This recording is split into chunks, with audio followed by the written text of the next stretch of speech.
ஹாய்ங்க. இன்றைக்கி ஆடி நோம்பி. அதனால் காலையிலேயே ரெடியாகி கோயிலுக்கு கிளம்பிட்டோம். இப்போல்லாம் சார் எங்கே போனாலும் இவங்க 2 பேர் எல்லாம் வர்றதில்ல. இவங்க 2 பேர்த்தையும் கூட்டிகிட்டே தான் வர்றது.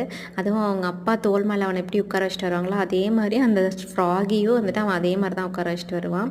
ஸோ கோயிலுக்கு போய் சாமி கும்பிட்டு அங்கே சக்கரை பொங்கல் பிரசாதம்லாம் கொடுத்தாங்க. ஸோ நானே தான் சாப்பிடுவேன் அப்படின்னு சொல்லிட்டு சாப்பிட்ருந்தான். வீட்டுக்கு வந்தால் பார்த்திங்கன்னா நாட்டுக்கோழி ரெடி ஆகிட்டு இருந்துச்சு. இங்கே ஊர்லலாம் வந்துட்டு அவங்கவுங்க தோட்டத்தில் கோழி வளர்த்துவாங்க. ஸோ நம்ம வந்துட்டு பக்கத்து தோட்டத்தில் வந்துட்டு கோழி முன்னாடியே சொல்லி வச்சிட்டோம். ஏன்னா நோம்பி டைம்லலாம் டிமாண்ட் ஆகிடும். ஸோ முந்தின நாளே பிடிச்சிட்டு வந்து வச்சாச்சு.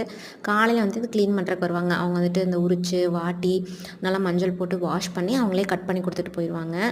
நான்வெஜ்ஜெல்லாம் வந்துட்டு அம்மா செஞ்சுட்டாங்க. இதுக்கு மிளகு எல்லாமே வந்துட்டு ஆட்டாங்கல்லில் ஆட்டி தான் செஞ்சாங்க. கிரைண்டர் யூஸ் பண்ணாமல். அவங்க அப்படியே ஃபஸ்ட்லேருந்து செஞ்சு பழகினதால இன்னும் அதே தான் ஃபாலோ பண்ணிகிட்ருக்காங்க. நான் வந்துட்டு வெஜ்ஜு செஞ்சுட்டேன். ஸோ இன்றைக்கி நோம்பி ஸ்பெஷல் என்னென்னு பார்த்தீங்கன்னா, மஷ்ரூம் பிரியாணி, ரைத்தா, முட்டை தொக்கு, சிக்கன் குழம்பு, சிக்கன் வறுவல் அண்ட் ரசம்.